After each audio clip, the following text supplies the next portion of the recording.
नमस्कार दोस्तों हमारे एक फ्रेंड ने सवाल किया कि एक्स पार्टी डाइवोर्स क्या होता है। आपको मैं बताऊं कि डाइवोर्स तीन प्रकार का होता है। पहला होता है म्यूचुअल कंसेंट के साथ डाइवोर्स, जिसमें दोनों पक्ष आपसी सहमति से एक एप्लीकेशन न्यायालय में प्रस्तुत करते हैं और उसकी लगभग 18 महीने की प्रोसीडिंग्स होती है। उसमें ध्यान दिया जाता है कि 1 वर्ष से दोनों पति पत्नी सेपरेशन में हैं, उनके बीच में कोई शारीरिक संबंध स्थापित नहीं हुआ है और भी 6 महीने का जो टेन्योर होता है उस पर एक डेट लगती है, एक मीडिएशन कराया जाता है। इसके बाद फाइनल जजमेंट की प्रक्रिया आती है। यह हो गया म्यूचुअल कंसेंट से डाइवोर्स।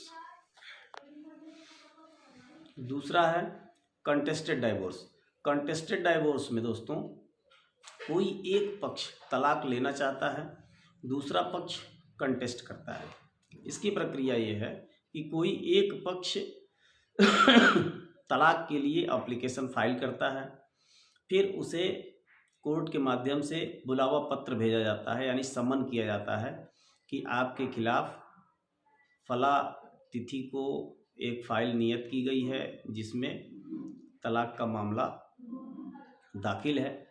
दूसरा पक्ष नोटिस को या तो प्राप्त करता है या उस पर लिख के आता है कि मकान बंद था, लॉक था, या अब यहाँ नहीं रहते, या एड्रेस नॉट फाउंड, या वो लिख करके भेजते हैं कि लेने से इनकार किया। तो ये सारी चीज़ें होती हैं।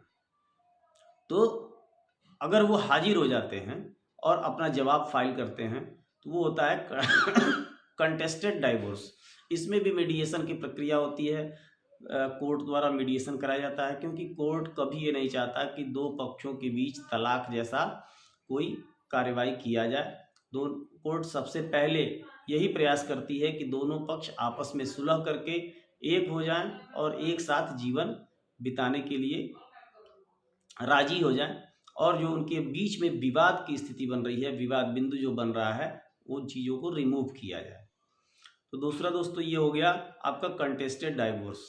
तीसरा आता है एक्स पार्टी डाइवोर्स, जो हमारा अहम सवाल है। X party divorce, x party का मतलब होता है एक पक्षीय, यानी एक पक्ष को सुन करके जजमेंट देना या फैसला देना। तो डाइवोर्स के मामले में दोस्तों ये भी ठीक वैसे ही है जैसे हमारा कंटेस्टेड डाइवोर्स होता है। इसमें भी हम हिंदू मैरिज एक्ट के सेक्शन 11, 12 और 13(1) के तहत ही एप्लीकेशन फाइल करते हैं। इसमें भी सेम प्रक्रिया है, सम्मन भेजा जाता है। सम्मन उन्हें अगर मिलता है और वो नहीं लेते हैं, या वो सम्मन नहीं लेना चाहते हैं, या वो अपने एड्रेस पे नहीं मिलते हैं, या वो लिख देते हैं कि हम यहाँ नहीं रहते, या लेने से इनकार कर देते हैं। किसी भी सूरत में अगर वो हाजिर नहीं होते हैं तो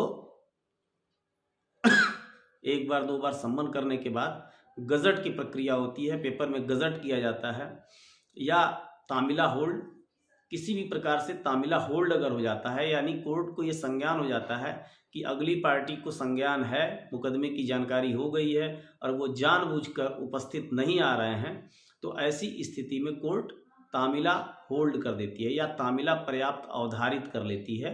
और तामिला पर्याप्त अवधारित होने के बाद फिर इनका बयान होता है, यानी जिस पार्टी ने एप्लीकेशन फाइल करा हुआ है इनका बयान होता है। बयान होने के बाद इनके एविडेंसेस देखे जाते हैं और कोर्ट कंसीडर करती है कि इनके ये तलाक लेने के अधिकारी हैं, तलाक इनको दे देना चाहिए। ऐसी स्थिति में कोर्ट अपना जजमेंट सुनाती है, डिक्री पारित करती है और इन्हें डाइवोर्स की डिक्री प्राप्त हो जाती है। तो ये था दोस्तों 3 प्रकार के डाइवोर्स। पहला हमने बताया कि म्यूचुअल कंसेंट से डाइवोर्स, दूसरा हो गया कंटेस्टेड डाइवोर्स, तीसरा हो गया x party divorce. X party divorce कोई अलग से इस तरह का डाइवोर्स नहीं है। कंटेस्टेड डाइवोर्स में ही अगर दूसरी पार्टी प्रेजेंट नहीं होती है, प्रेजेंट होकर के अपनी बात नहीं कहती है, तो उसी डाइवोर्स को, कंटेस्टेड डाइवोर्स को ही एक्स पार्टी में कन्वर्ट हो जाता है और एक्स पार्टी प्रोसीडिंग के आधार पर एप्लीकेशन फाइल करने वाले पक्ष को डाइवोर्स की डिक्री हो जाती है। यह है दोस्तों तलाक का पूरा मामला। तलाक, एक दोस्त ने हमारे सवाल किया था, मैं आपको बता दूं कि क्या 3 तलाक की प्रोसीडिंग से 3 तलाक कहने के बाद डाइवोर्स पॉसिबल है? मैं आपको बता दूं 1 अगस्त 2019 को 3 तलाक समाप्त किया जा चुका है इंडियन कॉन्स्टिट्यूशन में, और 3 तलाक पे तलाक संभव नहीं है। तलाक के लिए वही प्रोसीडिंग करनी पड़ेगी जो कॉन्स्टिट्यूशन में दिया गया है।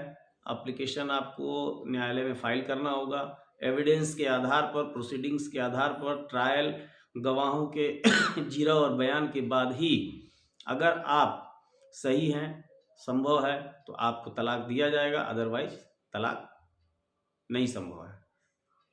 तो इस वीडियो में इतना ही। बाकी अगली वीडियो के लिए धन्यवाद। आपका प्रेम और स्नेह इसी प्रकार मिलता रहे। धन्यवाद।